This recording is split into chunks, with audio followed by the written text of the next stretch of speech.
you might have 48 hours to do it. So we'd have that. We go over. We had to be off book, which means you're off script. It got to be memorized or whatever. You can use the script because they do want you to hold it, but that kind of handicaps you, and you don't seem as professional.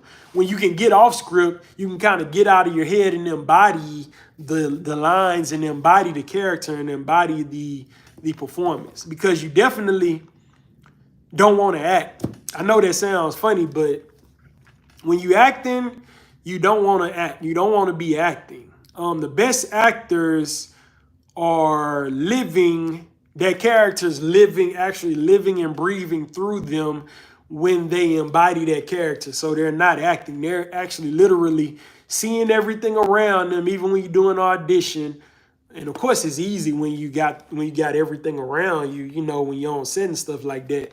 But when you're doing an audition, you got to literally put yourself in that world and see all that stuff that you're actually responding to, or the people you're responding to, even though they may not be there. So when you act, you don't want to be acting. But back then, I was overacting, and she could tell I was acting.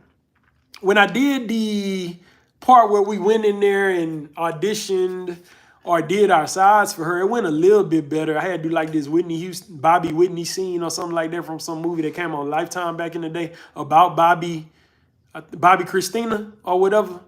And I was her boyfriend in the scene, and I did it with this other person. And at first it went okay, but she gave me some critiques and all that. And then I remember when I got done with the critique she gave me, I'm real good with feedback. You got to take direction well when you're an actor.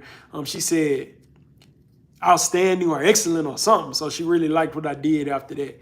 So like I said, Hollywood Access Inc. will bring in these various workshops and stuff. And a lot of acting studios do this when you're part of an acting studio. Like I said, I learned about the acting studio from the network, and it was word of mouth. Learning from Markevius, told me about it because he was teaching there. And I did learn a lot. I ain't gonna lie, I did learn a lot through them, and I did become a better actor through them.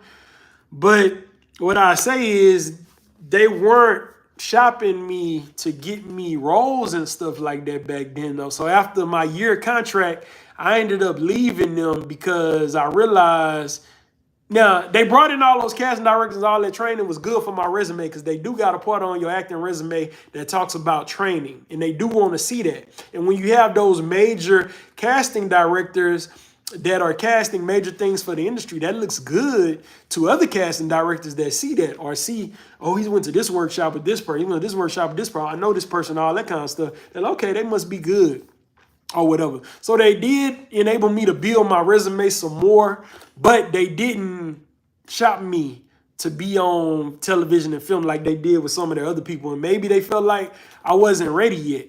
I don't know. I was booking other things, but not major stuff and stuff like that. And the funny thing is, the only thing I got through them was a web series that they were casting through their acting studio, called My Mom's a Joke. And I did that, and maybe after I was there a few months, they ended up giving me that or whatever to kind of, I guess, give me something. But it didn't work. I wasn't fooled. I ended up telling them I'm not going, I'm probably not going to renew my contract because y'all not shopping me to nobody. If I don't get anything, I told them if I don't get anything before the end of my contract, I'm not renewing, and going to my acting classes here anymore. I'm not going anymore. So the funny thing is, guess what? I told them that. They end up telling me, oh, we got something for you. We got a movie for you or something like that you can be in. Or we got this role for you that we heard about it, that the casting director wants you. I wasn't trying to hear it.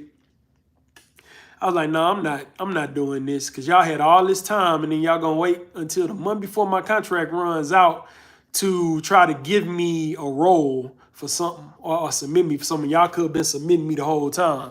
So I ended up turning it down. I don't know what it was for till this day. I don't know what casting director was interested or who it was. I wish I knew who it was, but I don't.